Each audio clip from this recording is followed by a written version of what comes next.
Esta é uma mensagem do Ministério Reconciliados com Cristo.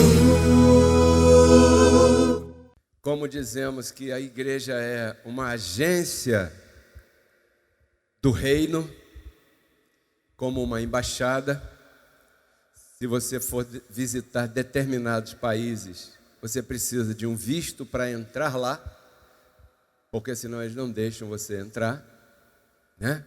Por exemplo, se você for aos Estados Unidos da América do Norte, você tem que ter, além da passagem, claro, tem que ter o passaporte e nele tem que ter um visto de autorização de entrada naquele país. Quando você chega lá, vai passar na imigração, na Polícia Federal, e eles vão te fiscalizar através do teu passaporte. Por quê?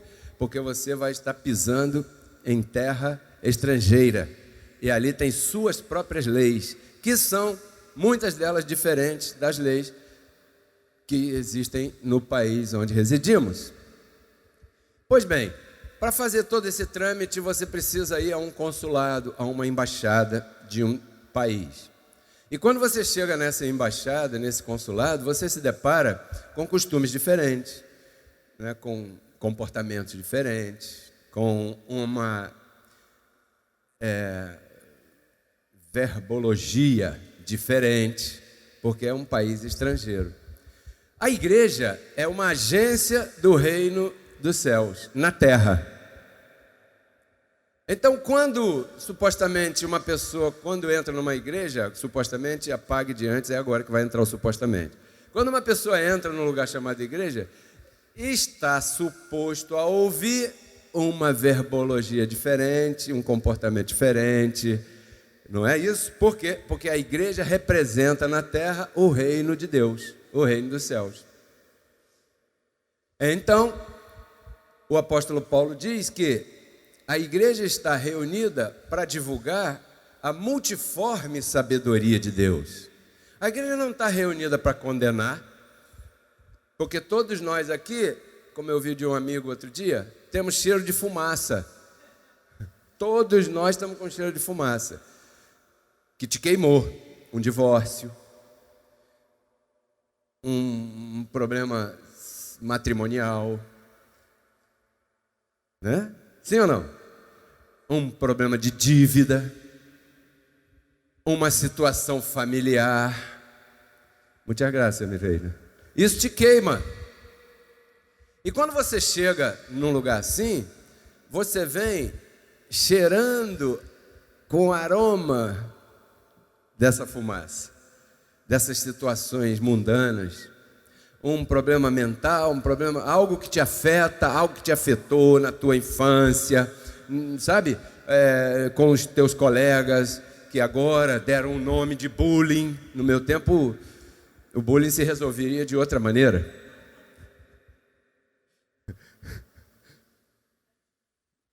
Não estou incitando a nenhum tipo de maneira.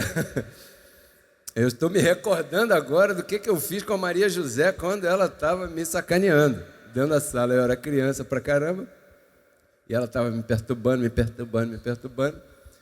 E eu dei asas a um apagador.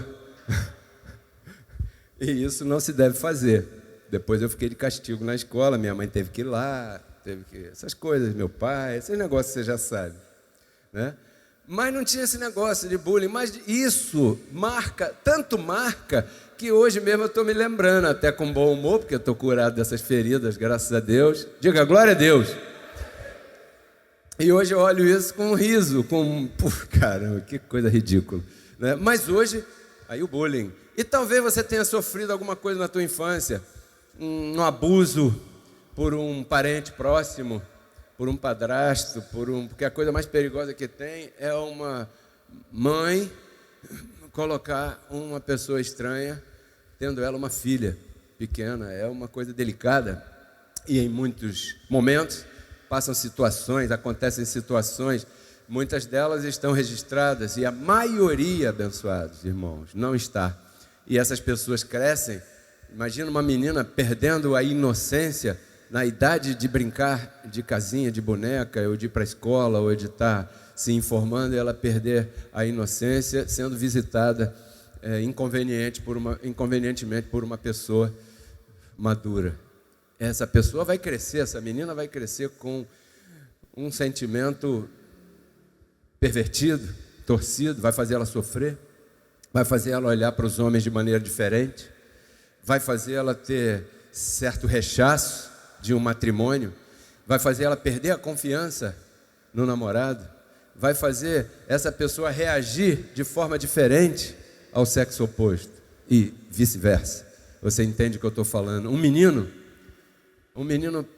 5, 6, 7 anos, abusado sexualmente por um sacerdote, ou por um pai, ou por um tio, ou por alguém que seja, essa pessoa vai crescer cheia de mágoa, cheia de tristeza, porque experimenta viver coisas que não são próprias para os seres humanos, que apesar de sermos animais, somos animais racionais, mas algumas pessoas beiram a irracionalidade.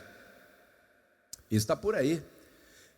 E a pessoa experimenta essas coisas em sua vida, em seu momento, e isso lhe traz dor, traz tristeza, traz mágoa, traz ansiedade, gera estresse, gera uma porção de outras coisas que a medicina não consegue tratar. O máximo que a medicina consegue é te dar um comprimido para você dormir forçadamente através daquele comprimido, porque aquele comprimido atua no teu corpo de forma a te entorpecer. E esse entorpecimento, junto com o cansaço físico que você passa durante o dia, faz você pegar no sono mais rápido, e quando você dorme, é como se você esquecesse um pouco daquele verdadeiro inferno, entre aspas, que muitas pessoas estão vivendo no dia a dia. E assim caminha a humanidade. Se distrai com uma novela, outros se distraem com umas drogas, um com cocaína, outro com crack, outro com não sei o quê, o outro com isso, o outro com comprimido, que também é uma droga, né? O outro com álcool. E vão se distraindo, e assim caminha o ser humano. Até que por uma predestinação de Deus, alguém entra num lugar chamado igreja. E quando você entra nesse lugar chamado igreja, você deve ser recebida, com todas as honras que aquele pai recebeu o filho pródigo. Entenda-se pródigo como aquele que retorna. Ele pediu a herança, gastou a herança em mulheres e cachaça e noitadas, que a Bíblia não fala nessas palavras, mas é isso que está ali. E um dia, quando ele acorda todo sujo, cheirando a fumaça, comendo com os porcos, todo atrapalhado, imagino eu, endividado, viciado, maltratado, relegado a terceiro plano, nem segundo é mais, ele se lembra, peraí, eu ainda sou filho daquele pai. E aí ele resolve ir para casa. E qual é a atitude do pai? O pai estava esperando aquele filho voltar, olhando, e quando vê aquele filho ali, ele recebe aquele filho, coloca um anel no dedo, dá umas vestimentas novas, sandálias novas, manda matar o melhor animal e faz a maior festança. Esse é o papel da igreja. Porque uma mulher que passa a noite se divertindo, entre aspas, para ganhar o seu sustento, ela não está feliz, ela está viciada. Porque o sexo vicia, e a desordem sexual também vicia. Isso é uma perversão humana. E uma pessoa assim chega, deve ser recebida como aquele pai recebeu esse filho. Você está me entendendo, abençoado? Só que aquele irmão tinha um irmão mais outro lá na casa. E aquele irmão reclamou: pai, esse meu irmão aí fez uma porção de bobagens, pediu a parte na herança, gastou, fez aquilo que todo mundo condena, e agora você o recebe desse jeito quando ele volta? Assim é Deus conosco, abençoado. Quando nós paramos e voltamos a nossa mente para a verdade espiritual, Deus nunca te rechaça. Por quê? Porque Ele nunca deixou de ser teu pai. Aquele filho, ele não fala: pai, eu vou levantar minha mão para o Senhor, porque agora eu aceito o Senhor como meu pai. Não. Mesmo na droga, na farra, gastando demais, fazendo bobagem, ele sabia que ele continuava sendo o quê? Filho. E ele sabia que quando ele voltasse para casa, o pai iria recebê-lo. Quem não o recebeu muito bem foi o outro irmão, que aí sim, vai receber esse aí, essa aí. Então você entende o que eu estou falando. Esse outro irmão do filho pródigo representa o sistema religioso, que olha, mas não pelo espírito, olha pelas atitudes, e aí condena. E um filho de Deus não está chamado a entrar num lugar chamado igreja para ser condenado. Está chamado a entrar num lugar chamado igreja para receber revelação da palavra. E aí entramos nós. Porque até aqui você notou que eu estava colocando todo mundo na mesma bandeja. Mas aonde nos diferenciamos? Nos diferenciamos por aquilo que está escrito em 1 Coríntios, capítulo 2, verso 6. Pregamos o evangelho, a palavra predestinada de sabedoria que estava oculta desde antes, para nossa glória. É uma palavra que nós pregamos que é diferente dos outros lugares chamado igreja. Por isso eu quero me dirigir agora às pessoas que nos assistem pela internet, né? Está sendo gravado, está sendo transmitido ao vivo. Nós não somos melhores que ninguém, nós não somos superiores a ninguém, porém temos sim em nosso espírito ativada uma palavra predestinada de sabedoria que tem a capacidade de te explicar estas coisas que eu acabei de falar nos 5 minutos anteriores. Porque todo mundo vive experiência parecida. Todo mundo passa uma situação, conhece alguém que passou uma situação parecida ou vai conhecer. Porque eu recebo que você ainda vai viver muito aqui nessa terra. Então, quando você entra num lugar assim chamado igreja, está suposto a sentar aí e ouvir uma palavra que te ilumine, te explique por que isso. Se nós somos a criação de Deus, se nós somos a joia preciosa da criação, se nós somos os seres mais excelentes que existem sobre a face da terra, segundo a Bíblia que nós cremos, por que é que certas coisas acontecem conosco? Aonde está isso, essa desordem? Porque a partir do momento que você souber onde começam as coisas, é mais fácil você saber como lidar com elas, sim ou não? Café brasileiro, muito bom. Mas dizem que a Colômbia é o maior e melhor produtor e exportador de café mundial, sabia? Lá tem o café Juan Valdez, gostoso também. Mas o brasileiro, né, mãe? O brasileiro é bom também. Então o tema hoje chama-se aflição e glória. Como é que pode duas coisas tão antagônicas serem tão próximas? Aí está a chave. Aí está o consolo. Aí está a resposta para todos esses anseios e perguntas que nós, seres humanos, enquanto seres humanos, temos. É próprio sentirmos dores. Nós estamos aqui para isso, para passar aperto, situações. Eu não te prometo nada, nunca prometi a alguém que entrasse aqui que a partir do momento que você começasse a frequentar, você seria livrado de todas as tuas dificuldades. Por quê? Porque isso é mentira. Essa promessa que fazem por aí pelo sistema religioso é mentira. Você vai passar as mesmas situações e paixões na tua vida inteira. Só tem uma forma de você acabar com elas. E eu sugiro que você não se mate. Porque tem muita coisa boa na vida para a gente viver. Então, abençoados, Romanos capítulo 8, verso 18. Pois tenho para mim, estou pensando, eu estou desconfiado, estou percebendo, estou chegando à conclusão, estou definindo, depois de passar pela adolescência, juventude, maturidade, eu penso, né, que as aflições de hoje não se podem comparar com a glória que em nós há de ser revelada. Aflições e glória. Parece que uma coisa está ligada à outra por vontade superior. E quando eu digo superior, me refiro à vontade de Deus. A aflição está ligada à glória. Assim como paciência está ligada à tribulação. A tribulação produz paciência. Ou seja, uma pessoa que você conheça na vida, que seja muito paciente, você pode ter certeza que essa pessoa passou muita tribulação.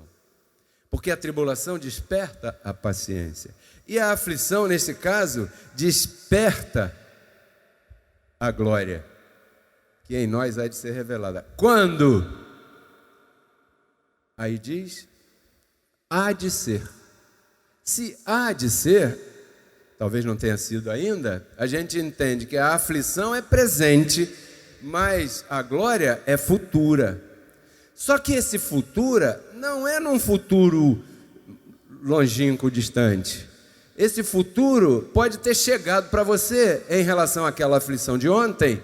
Esse futuro pode ter chegado e pode ser hoje, e hoje se manifesta na tua vida essa glória. A glória de você compreender isso, e isso passa. Você está me entendendo? Eu recebo que você esteja percebendo espiritualmente o que eu estou dizendo. O próximo verso diz, porque a criação, quantos aqui são parte da criação, né? Todos. A criação, toda a criação, toda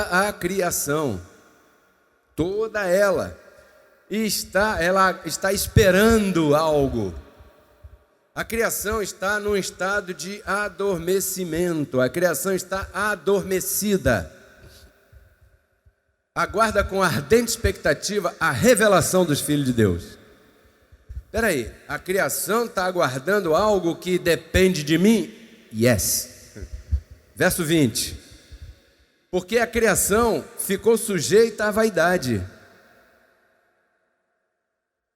Toda a criação está sujeita à vaidade, entenda-se, domínio, não por sua vontade, mas por causa daquele que a sujeitou.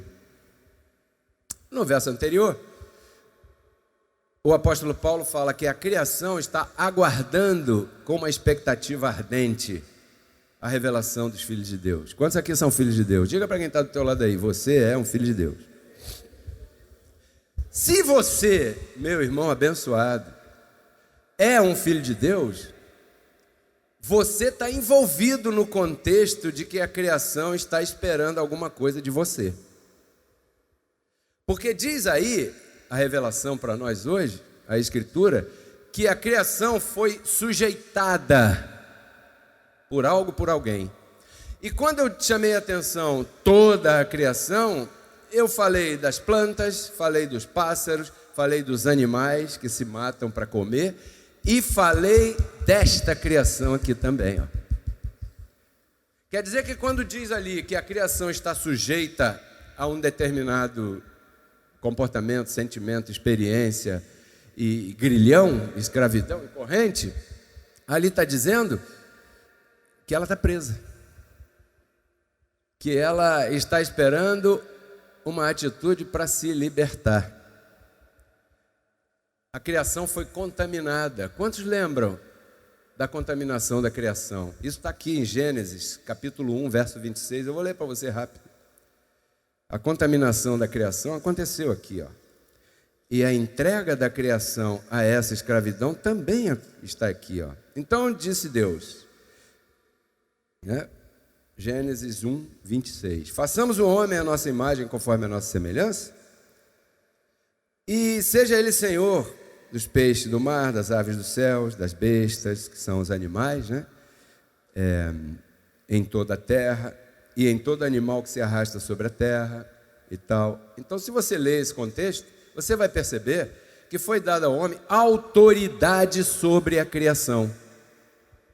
Depois isso perverteu.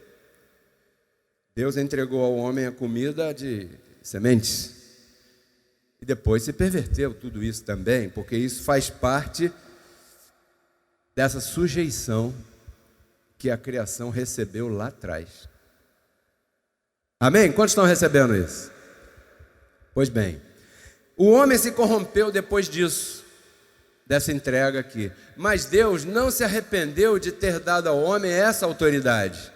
O homem se corrompeu, mas Deus não retirou dele a autoridade sobre a criação. E disse mais, depois da corrupção do homem: agora a terra produza coisas que não servirão, a não ser para fazer mal. Por causa da corrupção que acabou sujeitando toda a criação. Quando o apóstolo Paulo recebe essa verdade da parte de Jesus Cristo, o Evangelho da Graça, ele revela e fala: a criação está sujeita por causa daquele que a corrompeu, por causa daquele que a sujeitou. A criação está submetida ao homem, a criação foi contaminada pelo homem, porém ela continua submetida à autoridade do homem. Toda a criação está aí. Por isso é que o diabo falou para Jesus: tá vendo? Lembra da tentação de Cristo? No deserto, né? Está vendo todos esses reinos, tudo que está aí? Estou vendo. Se você me pedir, eu te dou. O diabo tinha autorização para fazer isso? Claro que sim. Por quê? Porque em Gênesis 1:26 ele recebeu essa autoridade. Pastor, você está dizendo que Adão, se você não sabe disso ainda, é porque você está frequentando um lugar que é chamado igreja, mas que nunca revelou para você a multiforme sabedoria de Deus. Tem gente que pensa que Adão vai aceitar Jesus e vai para o céu ainda. Adão não é espírito vivificante, Adão foi feito alma vivente. Você não é uma alma vivente. Estão entendendo? Muito bem. Então, essa escravidão da criação, ela só pode ser retirada por um agente nessa vida. E esse agente se chama você, filho de Deus. Dê um aplauso ao Senhor aí, abençoado. Por quê? Porque o verso anterior diz que a criação está presa aguardando uma atitude minha e tua. Quer dizer que só eu e você podemos libertar a criação. Então o nosso papel nessa terra vai além de ser membro de igreja. Porque quando essa postura nossa, essa posição nossa, essa postura da gente se manifestar, a criação vai passar de uma etapa a outra etapa. Ou seja, a criação vai voltar à etapa anterior, onde o leão brinca com a corça. Hoje o leão não brinca com a corça, a não ser se ele estiver com fome. Aonde o menino vai colocar a mão num buraco onde tem lá uma cobra, e esta não o picará. Pelo menos é o que está escrito na profecia de Isaías.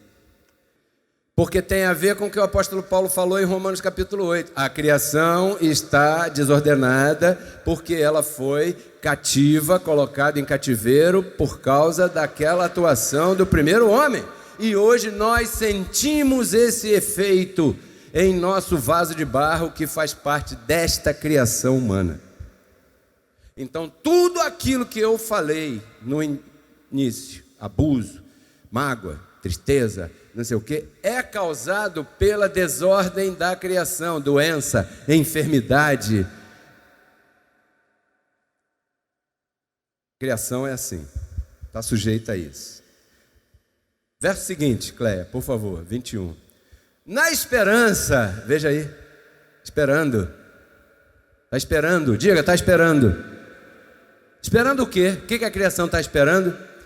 A criação está esperando você tomar a tua postura. A criação está esperando você acreditar em realmente quem é você. A criação não está esperando você ser proibido de usar brinco. A criação não está esperando a mulher ser proibida de usar um batom, de usar uma saia curta, se ela tiver as pernas bonitas. Porque se tiver as pernas feias, a mulher vai usar a calça comprida mesmo, porque não assusta ninguém. Não. A criação não está esperando isso, não.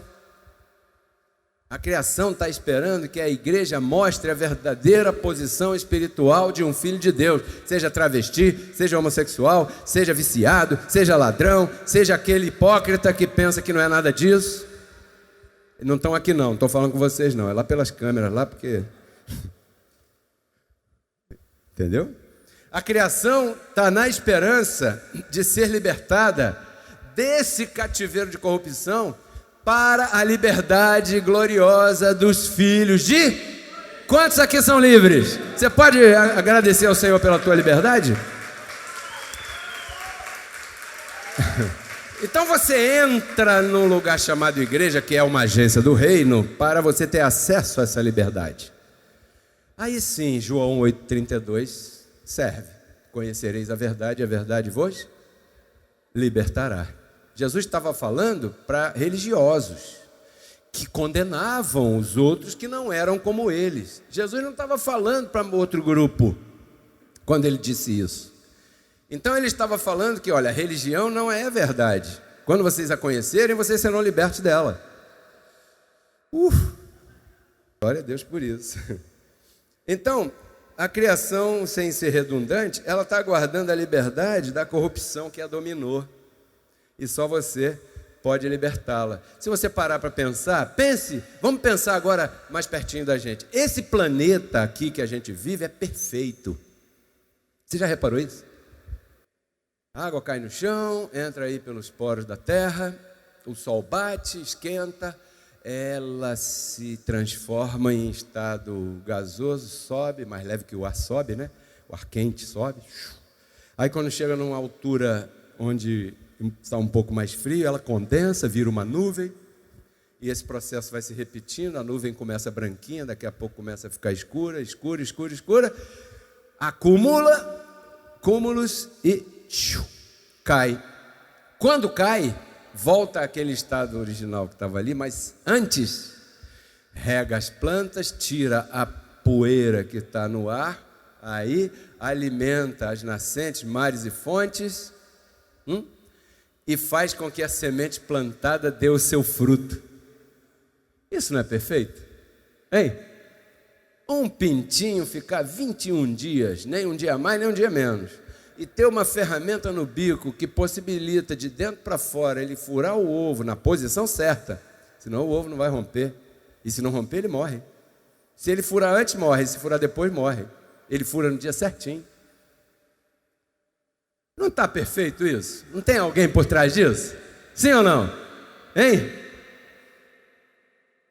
Esse sol aí, se não fosse a capa da atmosfera da Terra, o escudo protetor que a Terra tem, por estar girando e por ter o núcleo que tem, esses raios vêm para cá e tem como um escudo protetor ali, eles se resvalam, passam pelo planeta e vão embora para lá, porque senão a vida aqui não seria possível. Se a Terra tivesse um pouquinho mais perto do Sol, morreríamos todos. Se tivesse um pouquinho mais afastada, morreríamos também. Não é perfeito isso? Aí o salmista escreveu: quando olho a grandeza das constelações, o que é o homem mortal para que te lembres dele?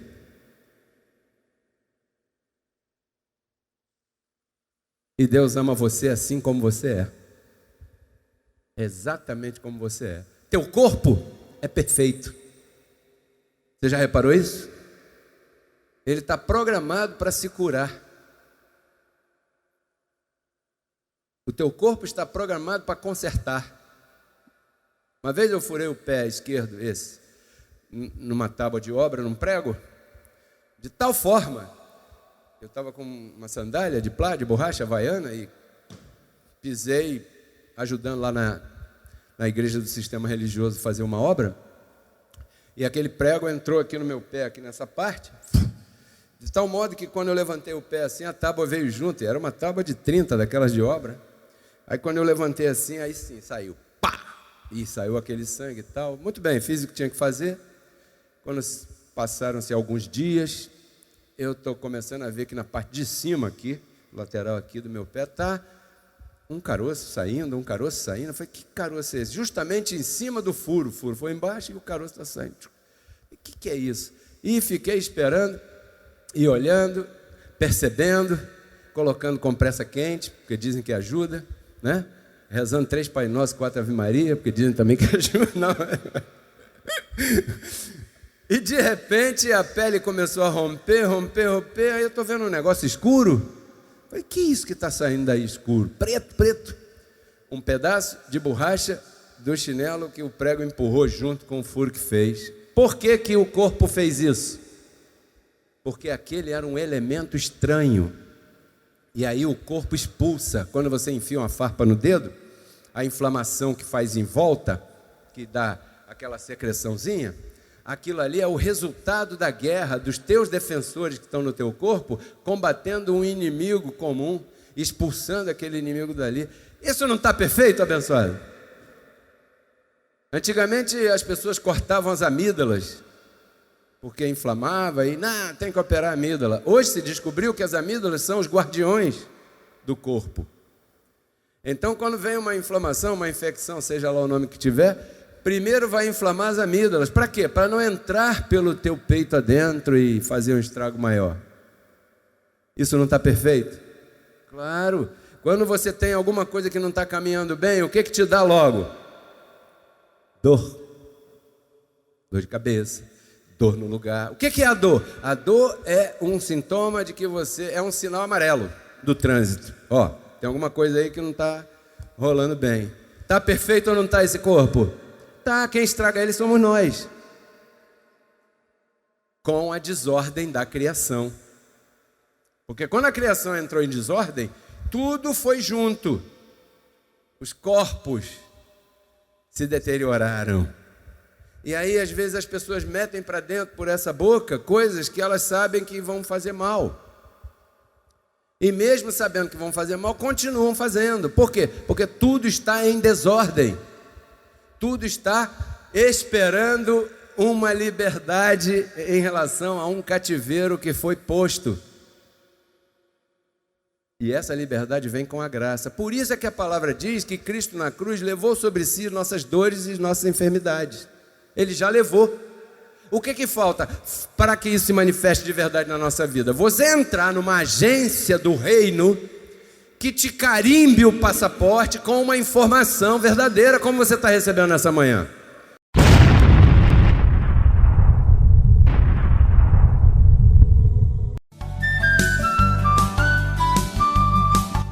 Porque Cristo na cruz não transformou a nossa carne, né? Ele resgatou o nosso espírito. A Bíblia diz que Deus estava em Cristo reconciliando consigo os seus filhos, né? E nos entregou a palavra da reconciliação. E a palavra da reconciliação é essa que nós pregamos, abençoado.